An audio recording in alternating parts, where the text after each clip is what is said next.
শুভ সন্ধ্যা আমার প্রিয় দিদি ভাই বোনেরা, সবাই কেমন আছেন? আশা করছি সবাই বেশ ভালো আছেন। আমরাও বেশ ভালো আছি।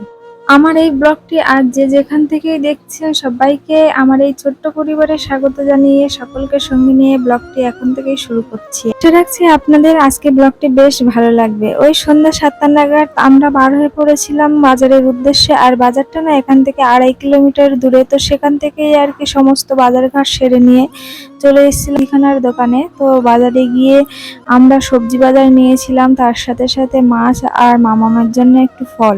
বাজারে গিয়ে তো একটু লেটই হয়েছিল, কারণ ঘুরে ঘুরে সমস্ত কিছু বাজারঘাট করতে হয়েছিল। আর তার থেকে বেশি লেট হয়েছিল মুদিখানার দোকানে এসে। প্রচন্ড ধীর, তার থেকে বড় কথা উনি খুব গল্প করতে ভালোবাসে, এই জন্যই আর কি এতটাই লেট হয়ে যায়। তো যখনই আমরা মুদিখানার দোকানে যাই তখনই আর কি অনেকটাই লেট হয়ে যায়। আর আমরা ওই দোকান থেকে যেহেতু বাজারটা নিই, সেই জন্য আর কি অন্য জায়গা থেকে বাজার করলে না সেইভাবে মনটা আর কি ভরে না। তো লেট হলেও ওখানেই আমরা যাই। তো অনেকটাই লেট হয়ে গেছিল, তারপরে তাড়াহুড়ো করে চলে আসলাম ওখান থেকে। এসেই আর কি চালের বস্তাটা তাড়াতাড়ি করে খুলে নিয়ে আর একটু চাল বসিয়ে দিয়েছি, আলু সেদ্ধ ভাত, যেহেতু অনেকটাই লেট হয়ে গিয়েছিল। এখন ওই বাজে 10:30 মতো।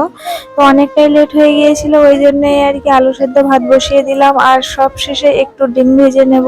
এদিকে আপনাদের সাথে কথা বলতে বলতে আমার সবজি বাজারগুলো সবকিছুই নামানো হয়ে গেছে। বাজারে যাওয়ার সময় মামা আর আমি দুজনেই গেছিলাম, আর ওর বাবাই বাজারেই ছিল। তো ওর বাবার সাথে দেখা করে তারপরেই আমরা সবাই একসাথে মিলেই আর কি বাজার মুদিখানার দোকানে চলে গেছিলাম। আর মুদিখানার দোকানটা যেহেতু আমাদের একদমই কাছে, ওই হেঁটে গেলে 2 মিনিট লাগবে, ওই জন্যই আর কি বাজারটা আগে সেরে এসে পরে মুদিখানার দোকানে গেছিলাম। তারপরে পুরো সবজি বাজার, মাছ বাজার, ফল, তার সাথে মুদিখানার বাজার নিয়ে আমরা ঘরে চলে এসেছি।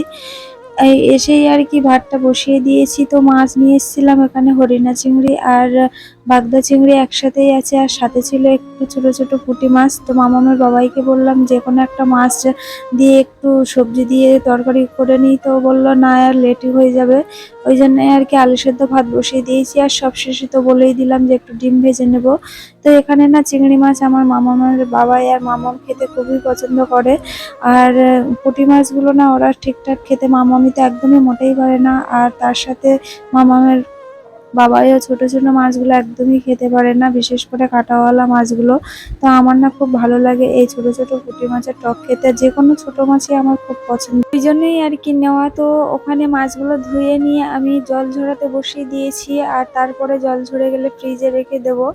তো এখানে মামামের জন্য যে ফলগুলো নিয়ে এসেছিলাম সেগুলোই আর কি বার করে রেখে দিচ্ছি, দিয়ে আর এগুলো ধুয়েও নেব, নিয়ে সমস্ত কিছু জল ঝরিয়ে রেখে দেবো। তো এখানে মামামের জন্য নিয়ে এসেছিলাম মুসম্বি, শসা, আর সাথে ছিল একটা বেল আর ওই একটু আঙুর।